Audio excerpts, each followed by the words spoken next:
क्या कहेंगे? अगर ये अपराधी मुसलमान होते तो इनका घर गिरा दिया होता। भारतीय जनता पार्टी का असली नाम होना चाहिए भाड़ में जाओ जनता। इस समय हम जंतर मंतर पर मौजूद हैं और भीम आर्मी के चंद्रशेखर रावण पर हमले के बाद जिस तरीके से यहाँ पर आप देख सकते हैं एक धरना दिया है, एक चेतावनी दी है सरकार को कि सरकार भी सतर्क हो जाए, इस तरीके के हमले ना हो। इसको लेकर हमारे साथ जुड़ गए हैं गाजियाबाद से पूर्व जिला अध्यक्ष। तो क्या चेतावनी है सरकार को, क्या मांग है सरकार से?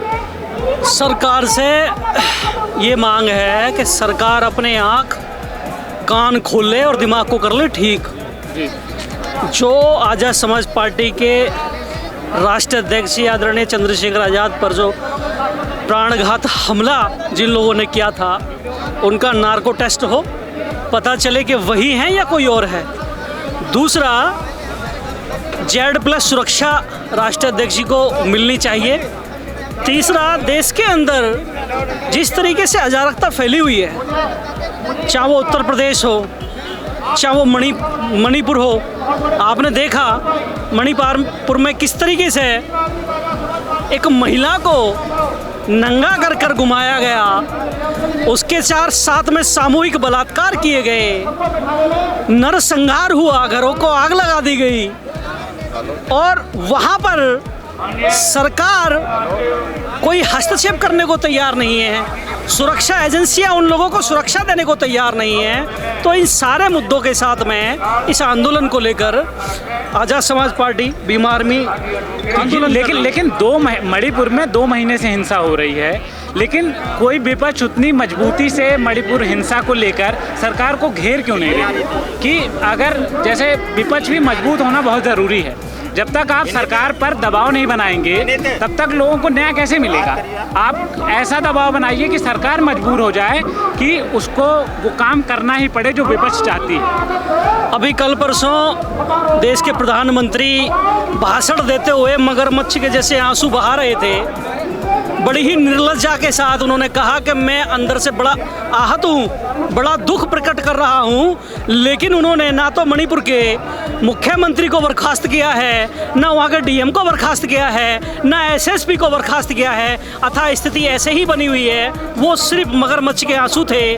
देश की रक्षा सुरक्षा से भारतीय जनता पार्टी को कोई फिक्र नहीं है, ना ही कोई उसे कोई चिंता है।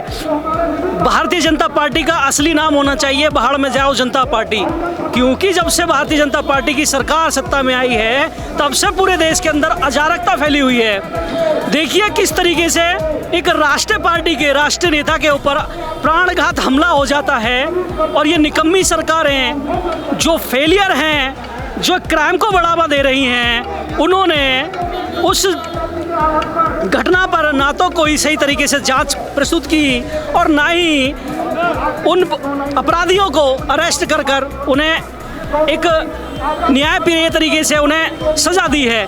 तो ये एक विरोध है हमारा, एक प्रदर्शन है हमारा कि सरकार अपने दिमाग को ठीक करे। एक सवाल मेरा ये भी है, योगी सरकार की नीति है बुलडोजर वाली नीति, जो अपराधी हैं उनका घर गिराने वाली नीति। तो चंद्रशेखर इतने बड़े नेता हैं यूपी के, आज़ाद समाज पार्टी है उनकी, बहुजन के नेता हैं समाज के, तो अगर उन पर हमला हुआ तो उन अपराधियों का घर क्यों नहीं गिराया गया? इस पर क्या कहेंगे? अगर ये अपराधी मुसलमान होते तो इनका घर गिरा दिया होता और इन्हें जेल में डाल दिया होता और पुलिस की कस्टडी में इन्हें मरवा भी दिया गया होता। अगर ये ब्राह्मण होते, अगर ये होते SC होते या OBC होते तो अभी इनके साथ वैसे ही सलूक होता जैसा उस मुस्लिम नेता के साथ हुआ था। ठीक है जी, पुलिस कस्टडी में लड़कों ने गोली मार दी और पुलिस मूक दर्शक बनकर देखती रही। लेकिन वो तो अपराधी था। मैं उसका समर्थन नहीं कर रहा हूँ, मैं कानून व्यवस्था की बात कर रहा हूँ। अपराधी है तो उसके लिए लॉ है ना, कानून है ना। बिल्कुल है।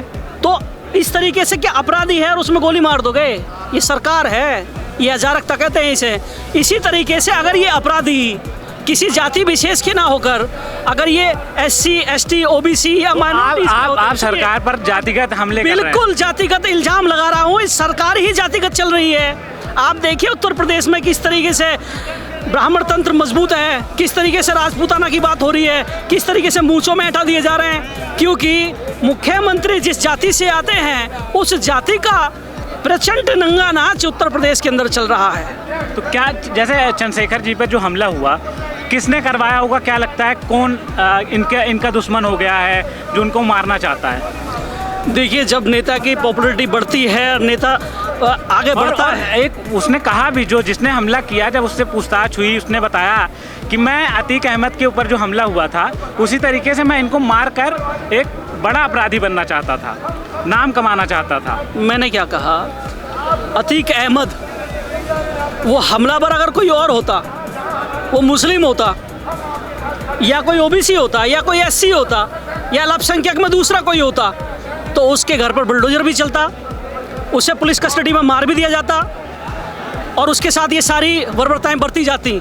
लेकिन जब जिस कम्युनिटी से मुख्यमंत्री हैं उत्तर प्रदेश के, उसी कम्युनिटी के लोग गोली मारने का चैलेंज कर रहे हैं, जान से मारने की धमकियां दे रहे हैं, तो उन पर बिल्डोजर क्यों चलेगा, उन पर कार्रवाई क्यों होगी? ये सवाल तो अपने आप में बनता है ना। तो आप समझ रहे होंगे, बिल्कुल। ये मेरा इल्जाम तो है नहीं, ये तो सच दिख रहा है सबको, ये तो आंखों के सामने है। आप मीडिया का कार्य कर रहे हैं, आपको पता है उत्तर प्रदेश के हालात क्या हैं। अराजकता फैली हुई है। बिल्डोजर चला देना इसका मतलब न्याय देना नहीं है, इसका मतलब ये है, आप कह रहे हैं डर का माहौल बना हुआ है उत्तर प्रदेश में।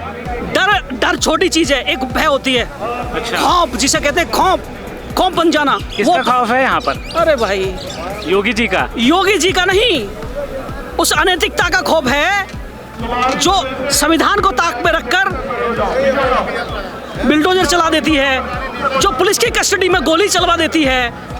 इसे क्या कहते हैं? इसे असंवैधानिक प्रक्रियाएं कहते हैं, इसे अराजकता फैलाना कहते हैं, जो सरकार ही फैला रही है। इसे दूसरे लोग नहीं फैला रहे, इसको बढ़ावा सरकार दे रही है और ये सरकार की ही करतूतें हैं। तो इसलिए इस सरकार से, इस गूंगी बहरी सरकार से, इस मनुवादी सोच वाली सरकार से, जाति व्यवस्था में बांटने वाली सरकार से ये कहा जा रहा है कि आप अपने दिमाग को ठीक करो, अपने कानों से महल निकालो, साफ करो, ताकि तुम्हें आवाज़ से साफ सुनाई आवे, और अपनी आंखों को साफ कर लो, अच्छा चश्मा लगा लो कि तुम्हें अपराध दिखने लगे और क्राइम की तरीके से आपको दिखने लगे, जाति विशेष आपको ना दिखे।